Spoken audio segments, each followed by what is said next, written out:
Tuhan turunkan rizik sebagai pengganggu kita untuk kita bersabar ke depannya gitu. Mungkin itu maksudnya, saya nggak tahu.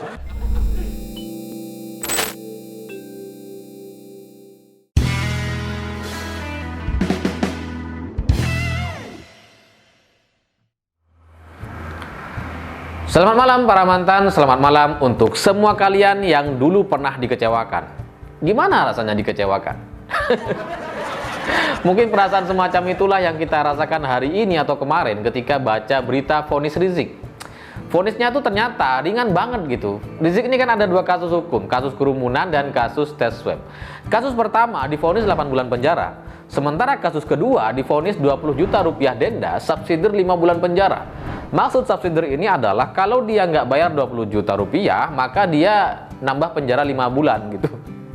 20 juta rupiah bagi mereka ya kecil lah. Tinggal open donasi begitu sehari 2 hari dapat tuh 2 miliar begitu ya. Dan sudah lumayan bisa bayar Rizik, denda Rizik 20 juta rupiah gitu. Sisanya buat apa ya? Ya seperti biasa, buat panitia.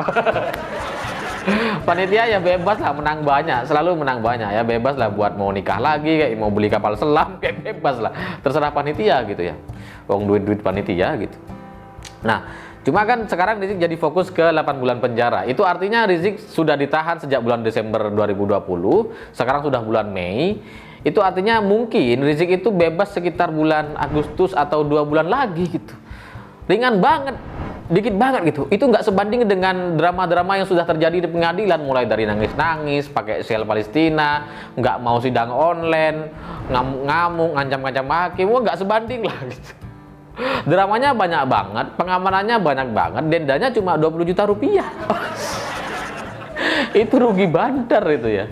Cuma ya mungkin itulah fakta pengadilan, dan salah satu fakta lagi yang kita lihat di pengadilan adalah ketika Rizik duduk sama teman-temannya kemudian di meja terdakwa gitu. Itu lucu banget bagi saya.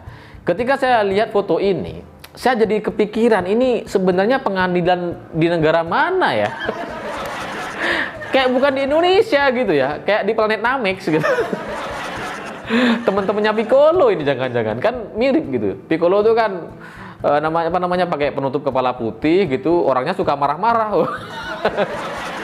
Keluarganya Piccolo jangan-jangan ini. Cuma ngelihat mereka pakai seragam kayak gitu itu kayak apa ya?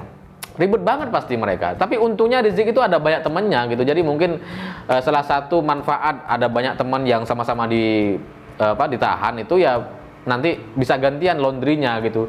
Yang tukang cuci bajunya bisa gantian. Jadi mereka tetap kompak pakai baju putih-putih kayak gitu. Nah, memang banyak orang kecewa dengan kasus ini termasuk saya gitu karena vonisnya ternyata ringan banget. Cuma kalau ngelihat kasus hukumnya memang itu kasus yang ringan. Kasusnya kan kasus kerumunan dan kasus tes swab. Ya memang kasus ringan. Bahwa kemudian Rizik punya banyak kasus hukum yang dia lakukan sebelum ini begitu.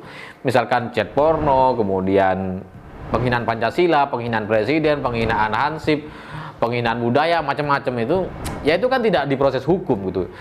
Nah, proses hukum yang ada hari ini tuh hanya dua itu, kasus tes swab dan kerumunan. Jadi wajar sebenarnya kalau vonisnya cuma ringan-ringan aja. Tapi bagi saya yang penting itu bukan soal lama atau tidaknya. Bagi saya yang penting adalah status hukumnya, vonisnya.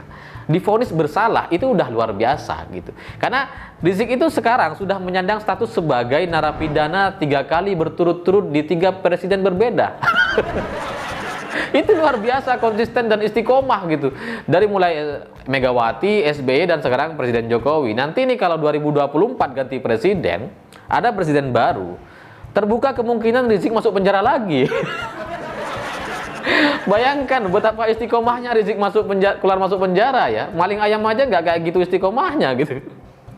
Cuma ada satu pernyataan hakim yang menurut saya ini mengecewakan gitu, dan lucu sebenarnya karena menurut hakim, salah satu yang meringankan Rizik adalah Rizik ini adalah ulama atau tokoh berpengaruh sehingga itu meringankan vonisnya.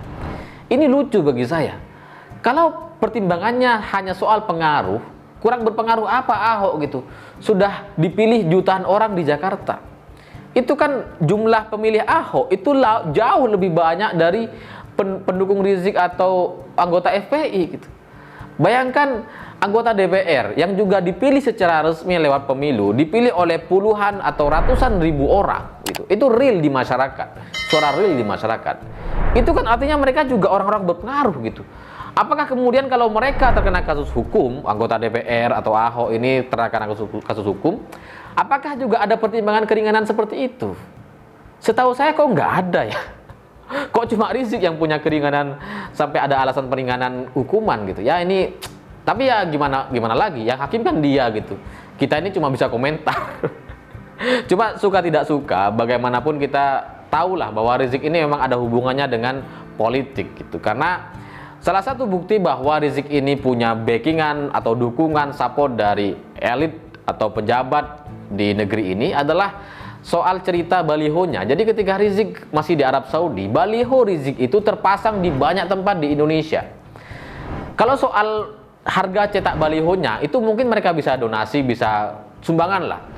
Tapi terpasang secara serentak gitu, itu kan perlu koordinasi. Kemudian dijaga secara secara sistematis begitu.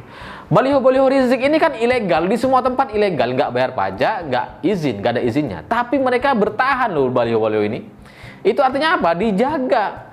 Satpol PP nggak berani ngusik dan aparat-aparat di daerah nggak berani ngusik. Pokoknya bertahan tuh baliho itu. Itu artinya kan Rizik ini, pemasangan baliho ini didukung oleh orang yang punya kuasa dan punya koordinasi secara nasional gitu. Maka kalau sekarang kemudian Rizik dilepaskan, 2 bulan lagi lepas, ya mungkin itu sebagai bagian dari percaturan politik 2024 yang nampaknya sudah dimulai lebih awal dan sudah dimulai kemarin. Cuma memang ada pintu masuk lain lagi gitu. Karena Munarman itu kan anggotanya Rizik, sekjen FPI begitu ya. Munarman ditangkap untuk kasus terorisme. Dan itu kasus yang sangat berat, ancamannya nggak nanggung-nanggung, hukuman mati gitu. Munarman ini sudah terbukti punya anggota orang-orang FPI di berbagai daerah, dan itu terkait dengan aksi-aksi penyerangan terorisme di Indonesia. Nah, pertanyaannya adalah bagaimanapun Rizik kan ketua FPI. Apakah ada kaitannya antara Rizik dengan Munarman? Itu yang perlu kita telusuri gitu. Kalau ini ada kaitannya, maka Rizik juga bisa diseret dan dihukum lebih lama atau bahkan bisa dihukum mati di penjara.